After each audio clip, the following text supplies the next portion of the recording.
하나님의 사랑을 느낄 수 있기를, 항상 하나님께 사랑을 드릴 수 있기를 함께 기도하겠습니다.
다음은 예배 가운데 하나님의 살아계심과 나를 향한 하나님의 세밀한 음성을 체험할 수 있기를 진실로 소망하면서 함께 기도하시겠습니다.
주도 한 분이시요 믿음도 하나요 세례도 하나요 우리 각 사람에게 그리스도의 선물의 분량대로 은혜를 주셨나니. 에베소서 4장 5절 말씀과 7절 말씀.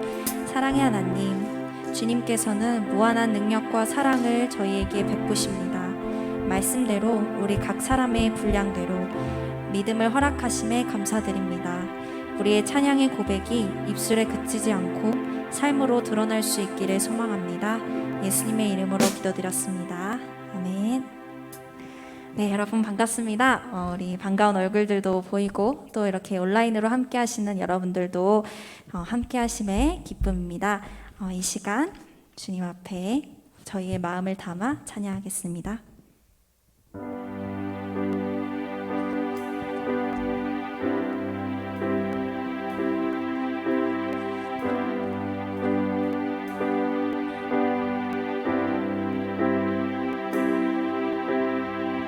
이 시간 너의 맘속에 하나님 사랑이 가득하기를 진심으로 기도해 간절히 소망해 하나님 사랑 가득하기를. 하나님은 너를 사랑해. 얼마나 너를 사랑하시는지. 너를 위해 저 별을 만들고 세상을 만들고 아들을 보냈네.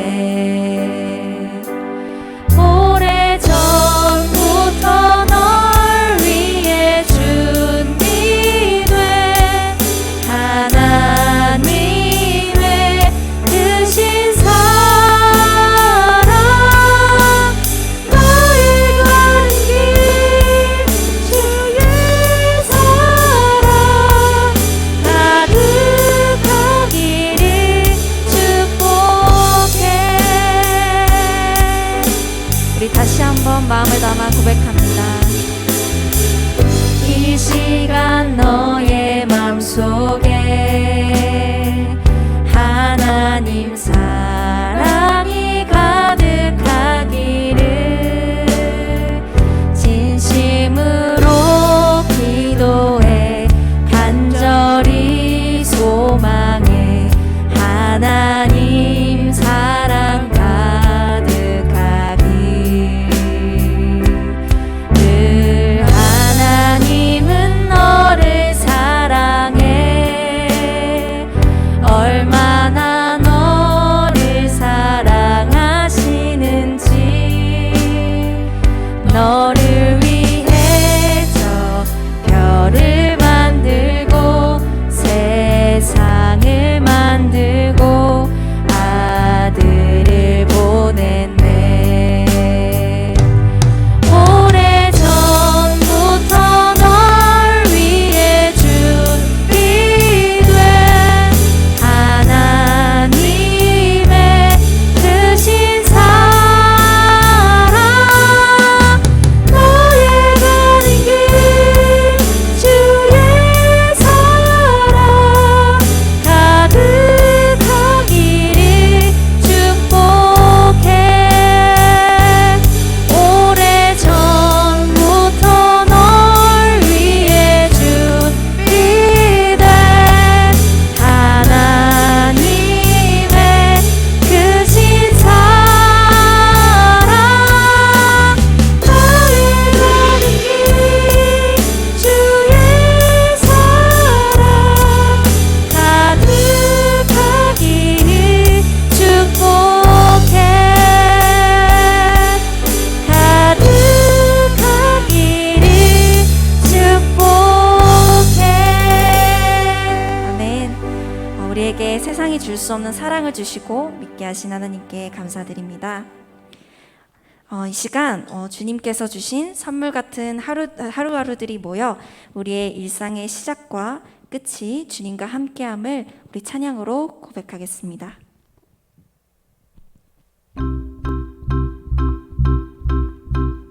가볍게 박수 치면서 함께 할까요? 기대해 나에게 주신 하루를 때론 피곤하고 일어나기 싫고 날 깨우는 알람 소리에 짜증도 나겠지만 새 날을 주신 하나님 주무시지 않고 나를 지키셨네. 오늘을 나에게 주셨네. 새 말씀 안에 주가 주신 사랑과 은혜와 능력을 기억하고 내게 주신 하루가 예배로 드려지길 일어나 먼지를 털고 새롭게 아침을 열고 나를 숨쉬게 하는 찬양케 하는 주님께 눈을 들어 죄악된 옛사람 잊고 구원의 새 옷을 입고 나를 보내신 곳이 지금 이곳이 주님의 나라 되길 기대해 나에게 주신 하루를 때론 피곤하고 일어나기 싫고 날 깨우는 알람 소리에 짜증도 나겠지만 새 날을 주신 하나님 주무시지 않고 나를 지키셨네. 오늘을 나에게 주셨네. 새 말씀 안에 주가 주신 사랑과 은혜와 능력을 기억하고 나에게 주신 하루가 예배로 드려지길 일어나 먼지를 털고 새롭게 아침을 열고 나를 숨쉬게 하는 찬양케 하는 주님께 눈을 들어 죄악된 옛사람 잊고 구원의 새 옷을 입고 나를 보내신 곳이 지금 이곳이 주님의 나라 되길 기대해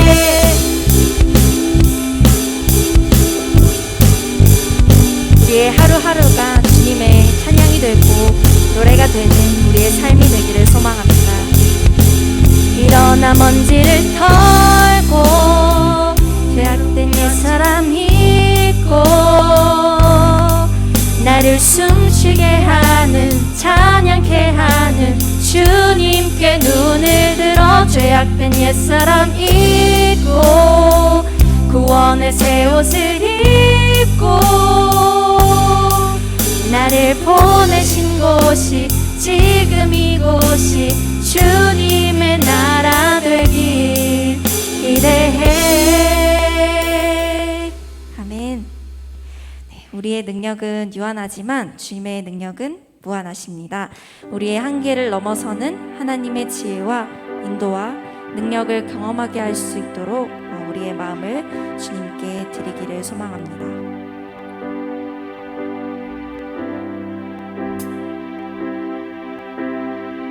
주께서 주신 모든 시간 헛된 것 없네. 그 어느 것도 주의 뜻 알기 어려워도 이유 있음을 알기 원해. 나의 모든 걸음이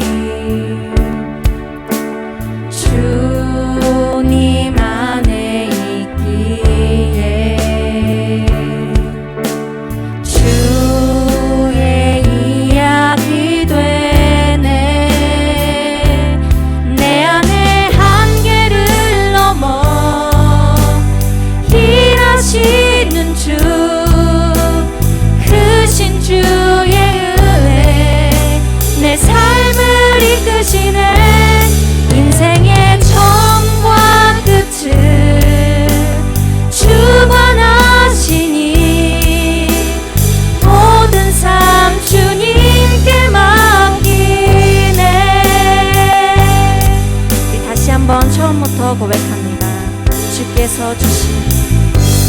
주께서 주신 모든 시간 헛된 것 없네. 그 어느 것도 주의 뜻 알기 어려워도 이유 있음을 알기 원해. 나의 모든 걸음이 주님 안에 있기에 주의 이야기 되네. 이야기 되네. 내 안에 한계를 넘어 일하시는 주, 크신 주의 은혜 내 삶을 이끄시네.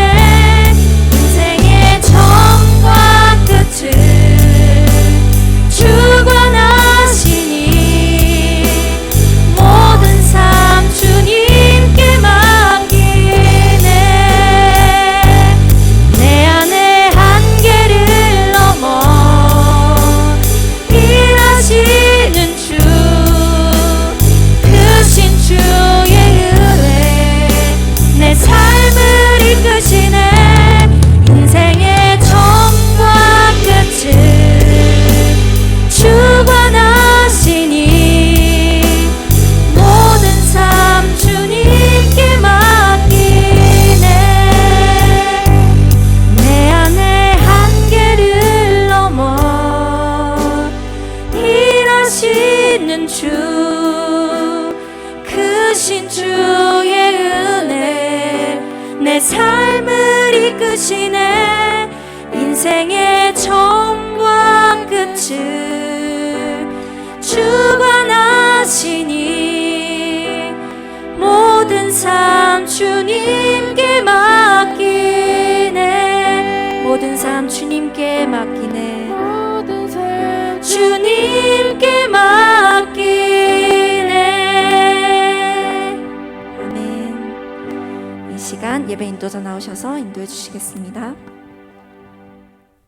사도신경으로 우리의 신앙을 하나님께 고백드리겠습니다. 나는 전능하신 아버지 하나님, 천지의 창조주를 믿습니다. 나는 그의 유일하신 아들, 우리 주 예수 그리스도를 믿습니다. 그는 성령으로 잉태되어 동정녀 마리아에게서 나시고 본디오 빌라도에게 고난을 받아 십자가에 못 박혀 죽으시고 장사된 지 사흘 만에 죽은 자 가운데서 다시 살아나셨으며 하늘에 오르시어 전능하신 아버지 하나님 우편에 앉아 계시다가 거기로부터 살아있는 자와 죽은 자를 심판하러 오십니다. 나는 성령을 믿으며 거룩한 공교회와 성도의 교제와 죄를 용서받는 것과 몸의 부활과 영생을 믿습니다. 아멘. 대표 기도자 나오셔서 기도드리시겠습니다. 은혜 하나님 감사합니다. 거룩한 주일의 주인 되신 하나님 앞에 나와 예배드리게 하신 은혜에 감사드립니다. 여전히 코로나의 영향으로 일상생활을 제대로 드리지 못하고 예배도 전처럼 드리지 못하며 아쉽지만 이런 가운데도 우리를 보호하시는 주님의 은혜에 감사드립니다. 하루빨리 전 국민이 백신을 맞아 일상을 되찾고 기쁨과 감사로 하나님 앞에 나아갈 수 있는 예배가 되기를 소망합니다. 우리 청년들 예배 자리에 나온 청년들과 각자의 사정으로 나오지 못한 청년들 모두 하나님께서 지켜보고 계시니 어려움이 있을 때 그 어려움보다 크신 주님을 바라보게 하시고 기쁜 일이 있을 때도 주님을 찾는 그런 주님께서 기뻐하시는 청년으로 살아갈 수 있도록 늘 가르치고 인도하여 주시옵소서. 하나님의 말씀이 우리 삶의 등불이 되길 원합니다. 세상의 것은 모두 없어지지만 주님의 말씀은 영원하십니다. 오늘 주님의 말씀을 전하시는 목사님께 진리의 성령님과 함께 하시고 그 말씀을 통해 우리 삶이 하나님과 더 가까워지고 지혜로운 청년이 될 수 있도록 인도하여 주시옵소서. 사랑이 많으신 예수님의 이름으로 기도드렸습니다. 아멘.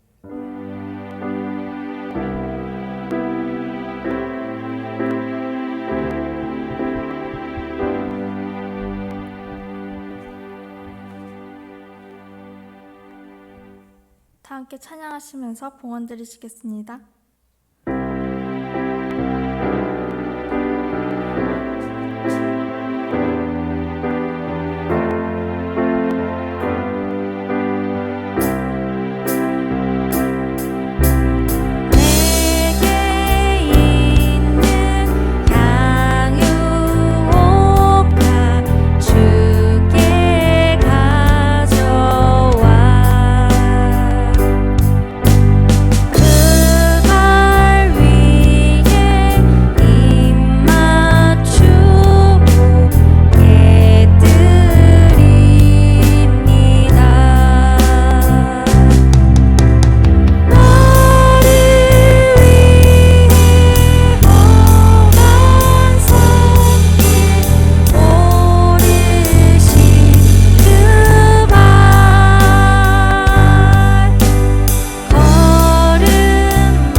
사랑과 은혜가 풍성하신 아버지 하나님, 고맙고 감사함을 드립니다. 오늘 우리 청년들 다 같이 모여서 주님 앞에 온 마음을 드리고 뜻을 드리고 정성을 들여서 몸을 드리는 예배를 드리고 이 정성 들여서 예물을 올려드립니다. 이 예물이 쓰이는 곳곳마다 주님의 영광을 위해서 사용될 수 있는 예물이 될 수 있도록 하나님 축복하여 주시옵소서.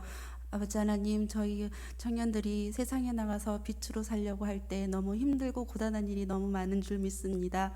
그 빛이 꺼져갈 때 주님께서 함께 보듬어 주시고 안아 주시옵시고 가르쳐 주시옵시고 주님의 독수리 날개 위에 업고 하나님께서 가여 주신 것처럼 우리 청년들을 빛을 잃지 않도록 하나님께서 업어서 하나님께서 높이 날 수 있도록 비출 수 있도록 항상 함께 하여 주실 것을 믿사오며 예수님의 이름으로 기도리옵나이다.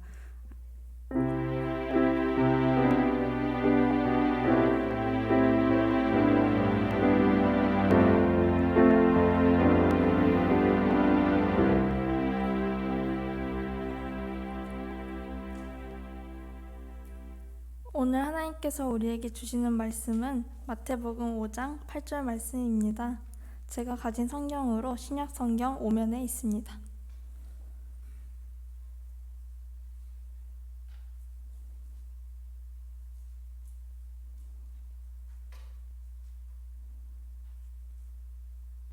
모두 찾으신 줄 알고 다 함께 합독하시겠습니다. 마음이 청결한 자는 복이 있나니 그들이 하나님을 볼 것임이요. 아멘. 오늘 나는 왜 믿는가? 하나님을 믿는 이유라는 제목으로 예진영 목사님께서 말씀 전해주실 때에 하나님의 음성에 귀 기울이시기를 소망합니다.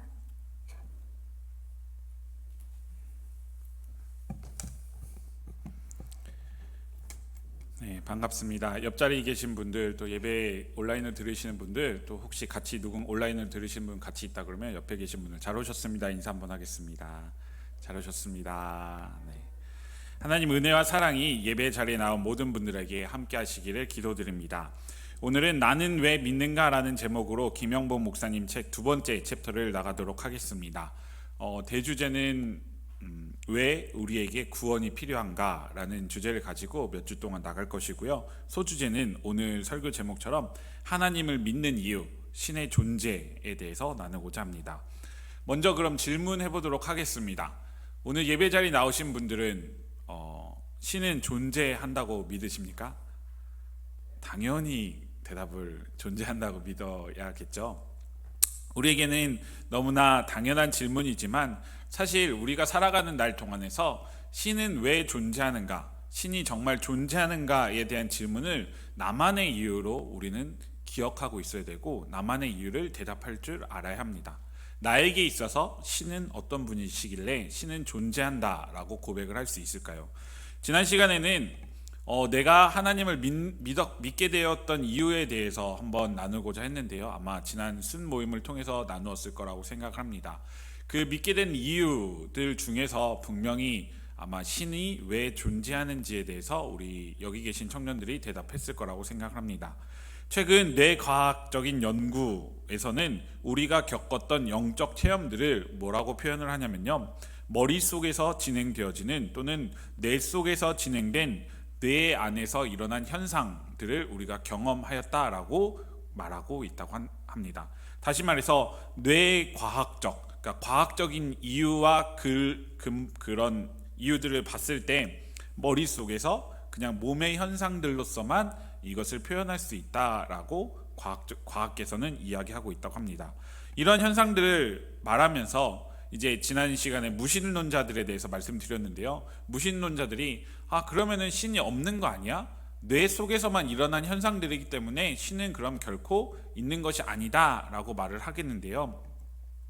그렇다고 한다면 비슷한 연구를 하는 과학자들에 대해서 그들에게 신은 존재하는가라고 물어봤을 때 그들은 어떻게 대답을 할까요? 2009년에 발표되어진 조사에 따르면 미국 과학자들 중 51%가 어떤 식으로든 초월적 존재가 있다라고 대답을 하였다고 합니다. 신기하죠? 그리고 게놈 프로젝트를 진행하였던 프렌드 콜린스라는 미국 국립보건연구원 원장으로 있었던 분도 이렇게 대답을 하였다고 합니다.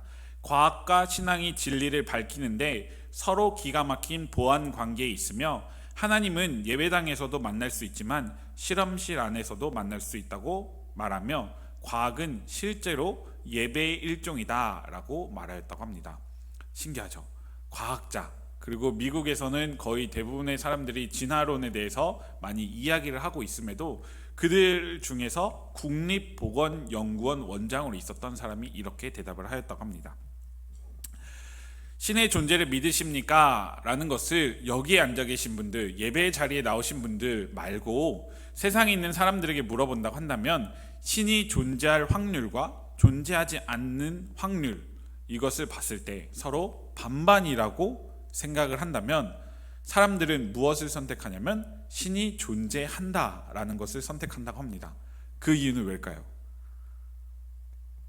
왜 반반의 확률 중에서 신이 존재한다고 대답을 하냐면요, 예를 들어서 신이 만약에 존재하지 않는다고 한다면 내가 신이 존재하지 않는다고 대답을 했어요. 그런데 50%의 확률로 신이 존재하잖아요.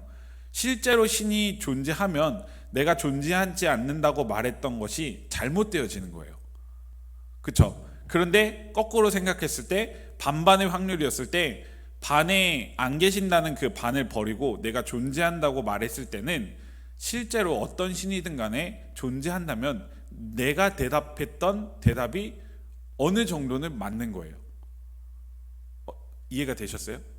그러니까 없다고 했을 때는 뭔가 신이 계신다고 하면 내가 마치 죄인이 되어진 것 같은 느낌이고, 있다고 했을 때는 진짜 없어도 나는 어느 정도의 확률로 이거를 나의 확률, 나의 대답을 어느 정도 보완할 수 있다는 것이죠.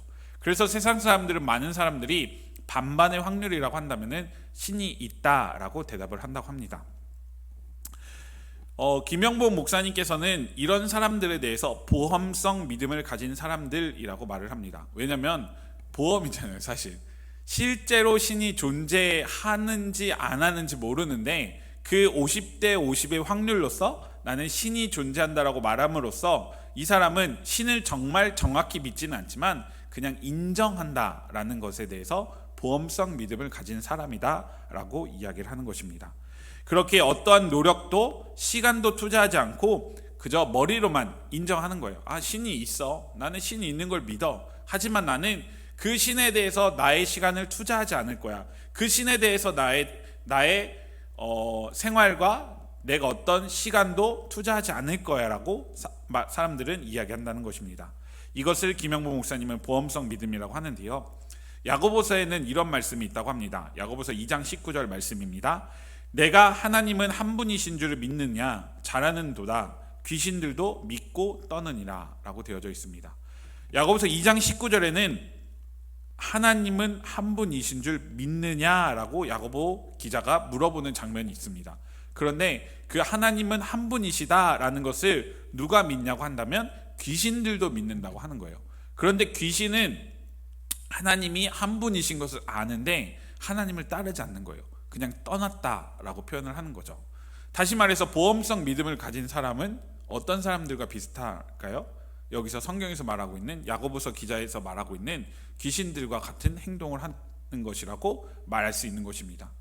왜냐하면 귀신들도 한 분 하나님이신 것을 아는데 그들은 그저 떠난 거예요. 근데 보험성 믿음을 가진 사람들도 신이 존재한다라고 말을 하고 있지만 하나님을 정확히 믿고 있지 않다는 것이죠. 믿음이라는 단어, 우리는 명사라고 생각을 할 수 있을까요? 동사라고 생각을 할 수 있을까요? 믿음. 명사예요, 동사예요?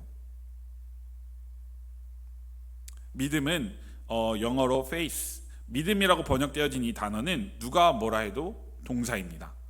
왜냐하면 명사가 될 수 없어요. 어떤 걸 지칭할 수 있는 것이 아니죠. 믿음이라는 것은 믿는 행위에 대해서 말을 하는 것입니다. 신을 인정하는 것뿐만이 아니라 신을 믿고 따르는 행위를 믿는 것, 이것이 바로 믿음이라고 말해질 수 있는 것입니다. 믿음을 가진다는 것은 그 신의 존재에 대하여 나의 마음이 확신을 갖는다는 것입니다. 그렇기 때문에 무엇인가 내가 행동을 할 수 있다는 것이에요. 무엇인가 내가 나의 몸으로 행위를 할 수 있다는 것이 바로 믿음이라는 것이죠. 나의 마음속에 왜 신이 존재하는지에 대해서 우리가 분명히 대답을 내렸던 적이 있을 것입니다. 그런데 우리는 그저 그것을 그냥 우리의 머릿속 저 멀리 보내버렸던 것이죠. 그냥 생각하지 않고 우리는 살아갔던 것입니다. 믿음을 가질 수 있다는 것은 앞서 말하였듯이 신의 존재에 대하여 보이지 않지만 보이는 마음을 가지고 믿었다는 것입니다. 신의 존재가 있다는 것을 믿고 그것을 인정하고 나의 시간을 투자해서 내가 어떤 행위를 하고 있다는 것이죠. 마음의 눈으로 신의 존재에 대하여 믿었다는 것입니다. 마음의 눈으로 그렇다고 한다면 본다는 것은 무엇을 말하는 것일까요? 내가 보고 싶은 것만 보는 것이 아니라 나에게 다가온 어떤 시간과 상황과 여건 속에서 그 순간들 속에서 내가 보지 못하여도 볼 수 있는 눈을 말하는 것이 마음의 눈으로 바라보는 것이 아닐까 생각을 해봅니다. 신의 존재도 이와 마찬가지일 거라 생각을 합니다. 특별히 누가복음에 나와 있던 그 누가복음에서 수제자 베드로를 부르는 장면, 우리 다 알죠. 그 베드로를 부르는 장면에 대해서 한번 이야기해 보고자 합니다. 마음의 눈으로 바라본 사람, 그리고 마음의 눈으로 바라보지 못한 사람들을 여기서 살펴볼 수 있는데요. 상황은 이렇습니다. 베드로는 베테랑 어부로 나옵니다. 그 베테랑 어부가 밤이 새도록 그물을 던졌는데 물고기를 하나도 건지지 못했습니다. 그런데 갑자기 예수님께서 나타나시더니 배를 빌려달라고 말씀하시면서 배 위에서 설교를 하시고 베드로에게 이렇게 이야기를 합니다. 깊은 곳에 가서 그물을 던져라 라고 말을 하는데 이 베테랑 어부였던 베드로가 던졌어요, 안 던졌어요? 던졌어요. 던졌더니 물고기가 많이 잡혔어요, 안 잡혔어요? 잡혔다는 말이에요. 그랬더니 베드로는 그 자리에서 이분은 정말 신적인 존재구나 라는 것을 깨달았어요. 그 상황 속에서 마음의 눈으로 베드로는 예수님이 정말 하나님께서 보내주신 어떤 사람이구나 라는 것을 깨닫고 나는 죄인이다 라고 고백을 하는 장면이 나타나요. 그런데 그 자리에는 베드로만 있었던 것이 아니었어요. 또 다른 사람들, 베드로와 같이 베테랑 어부들이 있었는데 그들은 잡힌 물고기만 바라봤어요. 마음의 눈으로 베드로는 예수님을 바라봤는데요. 나머지 사람들은 마음의 눈으로 예수님을 바라본 것이 아니라 잡힌 물고기들, 그물에 많이 잡혀져 있는 그 어떤 상황을 보게 되었다는 것이죠. 오늘 본문은 마태복음 5장에 나타난 팔복에 대한 말씀 중 하나입니다. 사실 8가지 복을 예수님께서 산상수훈을 통해서 말씀을 하셨는데요. 오늘 5장 8절 제가 다시 한번 읽어보도록 하겠습니다. 마음이 청결한 자는 복이 있나니 그들이 하나님을 볼 것이미요 라고 되어집니다. 사실 이 팔복을 읽으면 마음이 청결한 자가 하나님을 본다라고 되어져 있잖아요. 사실 이렇게 마음이 청결한 자는 하나님을 볼 것이니까 그렇다고 한다면 나는 보지 못할 것이야 라고 생각할 수도 있어요. 저도 그럼 보지 못하는 거예요. 마음이 청결하지 않기 때문에 라고 말할 수 있는 것이죠. 하나님께서는 그럼에도 우리들에게 하나님을 알도록 하는 은혜를 주셨습니다. 마음이 청결한 자만 하나님을 볼 것이며 라고 예수님께서 말씀하셨지만, 그럼에도 하나님께서는 우리를 사랑하셔서 우리에게 마음의 눈으로 하나님을 바라볼 수 있는 자기 계시, 스스로를 증명해 보이신 사건들이 이 땅 가운데 존재한다고 말할 수 있습니다. 우리가 믿음을 지켜나갈 수 있도록 하나님께서 스스로 자기 계시는 하나님 스스로 우리에게 보이셨다라는 뜻이거든요. 하나님께서 스스로 우리에게 보이신 사건들에 대해서 한 4가지 정도를 이야기하고자 합니다. 김영복 목사님께서는 첫 번째로 하나님께서 우리에게 보여주신 자기 계시는 하나님께서 창조하신 창조 세계를 통해서 알 수 있다라고 말하고 있습니다. 과학자들은 빅뱅 이론에 대해서 이야기합니다. 사실 빅뱅 이론, 우리가 빅뱅 이론이라는 것을 그냥 머리로만 알고 있어요. 그런데 공허한 그 어둠 속에서 빅뱅 이론은 그 작은 티끌이 어떤 우연한 사건에 의해서 폭발이 일어난다라고 말을 한다는 것이 바로 빅뱅 이론입니다. 그런데 그 엄청나게 공허한 그 상황 속에서, 사실 이 자리에서 공기 중에 있는 먼지끼리 부딪히는 것도 너무나 큰 우연인데, 우리가 지구를 생각해 보세요. 우주를 생각해 보세요. 그 넓은 우주 속에서 작은 티끌들이 모여서 폭발을 일으키는 것이 과연 어떤 현상이었을까요? 그 현상 너머를 생각해 본다면, 하나님께서 성경 창세기 1장 1절에 있는 태초에 하나님이 천지를 창조하셨느니라 라는 것이 설명되어질 수 있는 것입니다. 그 우연이라고, 과학자들은 우연이라고 표현되는 그 어떤 사건을 우리는 하나님께서 이 세상을 창조하셨다라고 표현을 할 수 있다는 것이죠. 하나님께서 창조하신 창조 세계가 이 세계예요. 이 우주라고 한다면, 사실 그런데 왜 우리는 창조하신 분을 만날 수 없어요? 라고 물어볼 수 있을 거예요.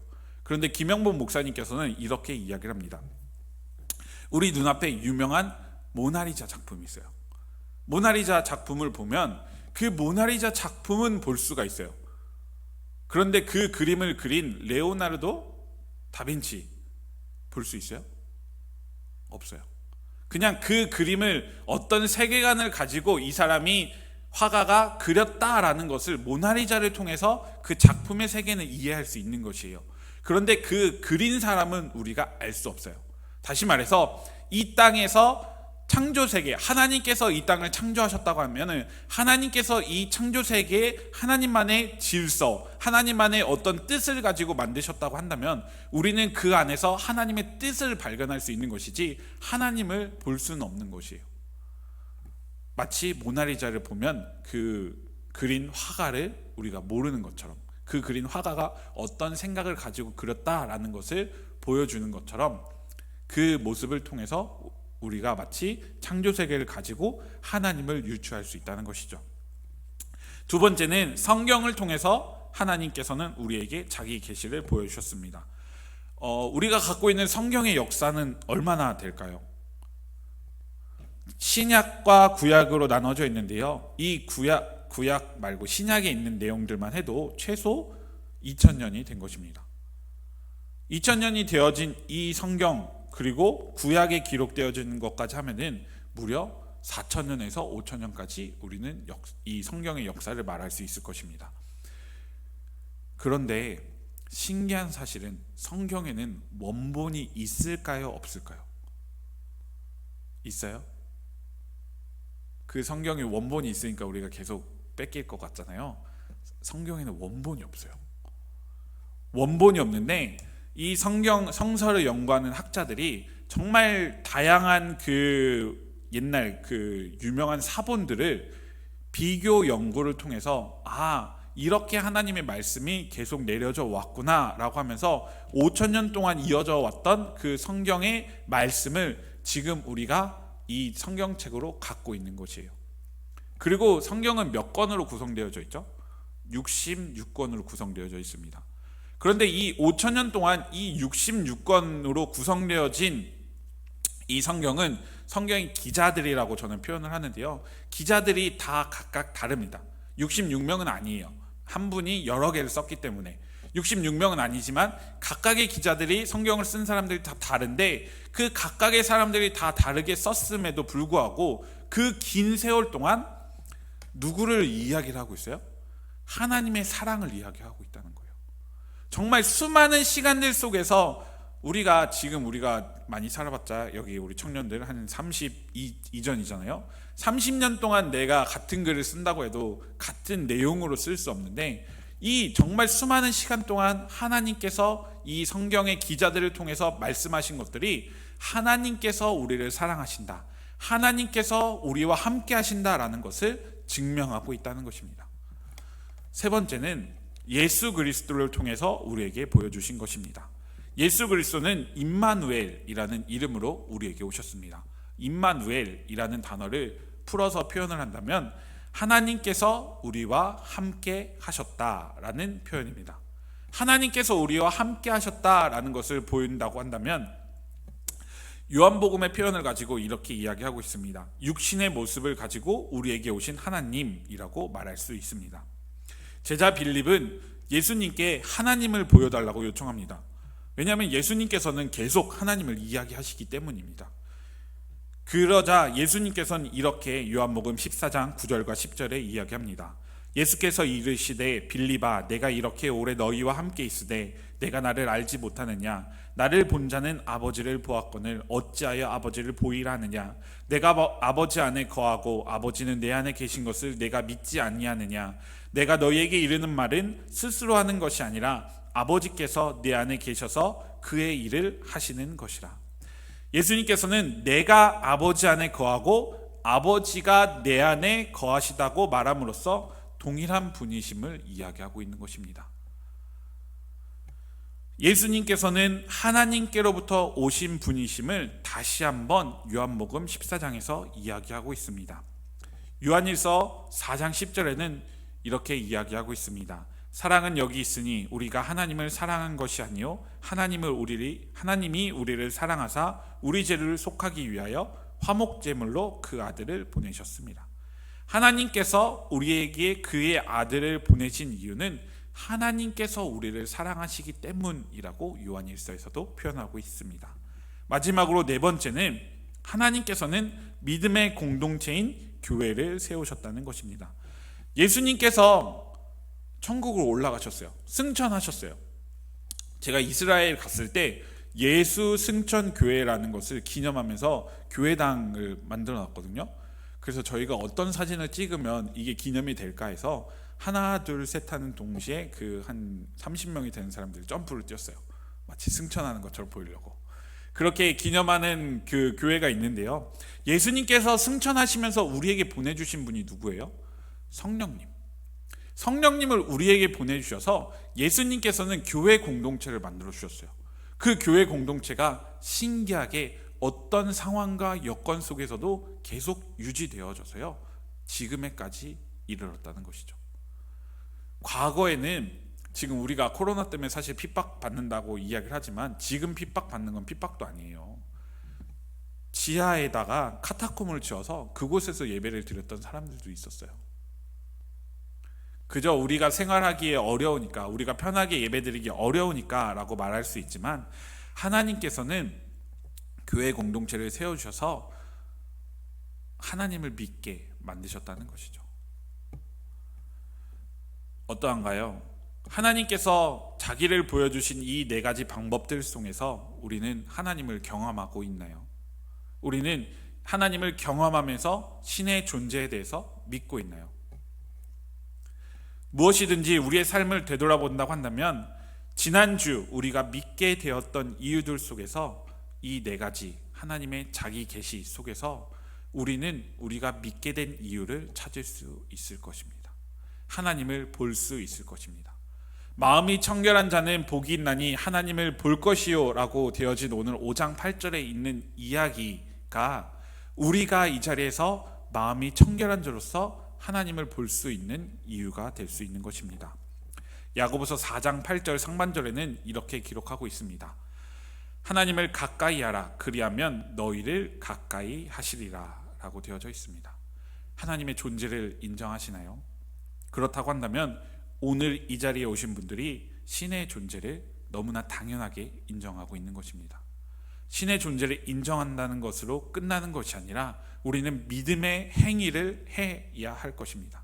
믿음의 행위를 어떻게 해야 하냐면 야고보서 4장 8절 상반절에 있던 것처럼 하나님을 가까이 하면 하나님께서 너희를 가까이 하신다라는 말을 기억하시기 바랍니다.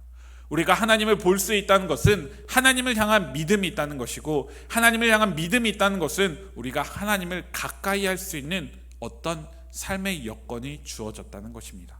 우리가 살아가는 날 동안에 우리가 하나님께서 우리에게 보여주셨듯이 우리도 하나님께 우리의 삶의 모습을 통해서 우리의 삶을 하나님께 보여드릴 수 있는 주님의 사람들 되시길 간절히 기도드립니다.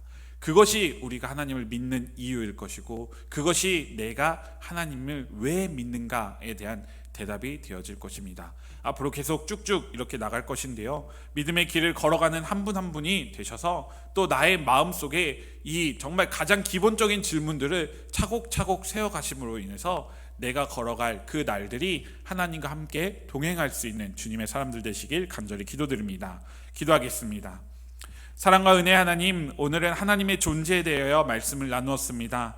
하나님께서는 이미 우리들 가운데 거하셨고 이미 세상의 시간들 속에서 스스로 보이셨음을 우리가 고백합니다. 자비로우신 하나님, 우리에게 보이신 하나님을 우리가 마음의 눈으로 바라보게 하시고 하나님을 믿고 하나님과 더 가까이 걸어가는 믿음의 청년들 될 수 있도록 인도하여 주시옵소서. 이제는 이 땅에 사람의 모습으로 오시어 하나님의 모습을 보게 하셨던 예수 그리스도의 은혜와 우리에게 사랑으로 자신의 아들을 내어주심으로 하나님을 알게 하신 하나님의 사랑과 우리의 시간 속에서 우리의 삶을 인도하시며 하나님을 보여주시는 성령의 교통하심이 하나님을 바라보는 마음의 눈을 키워가길 소망하며 믿음의 길을 걸어갈 예일 청년 공동체 위에 이제부터 영원까지 항상 함께 하시기를 간절히 축원하옵나이다. 아멘.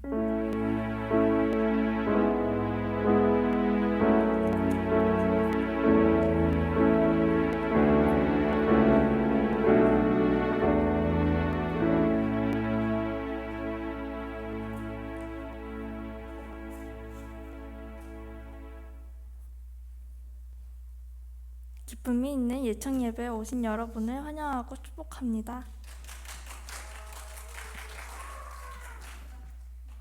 오늘도 오랜만에 온 군지체가 있어요. 앞으로 모셔볼게요.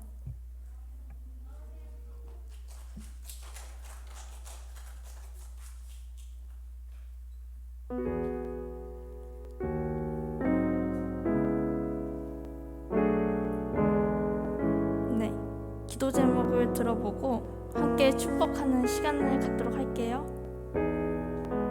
여기서 얘기할래요? 기도 제목.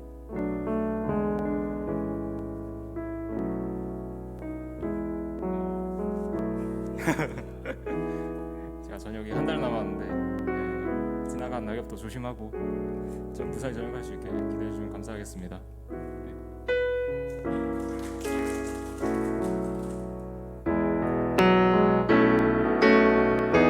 하나님의 사랑이 당신의 삶 가운데 가득하기를 축복합니다. 하나님의 은혜가 우리 가운데 가득하길 기도합니다.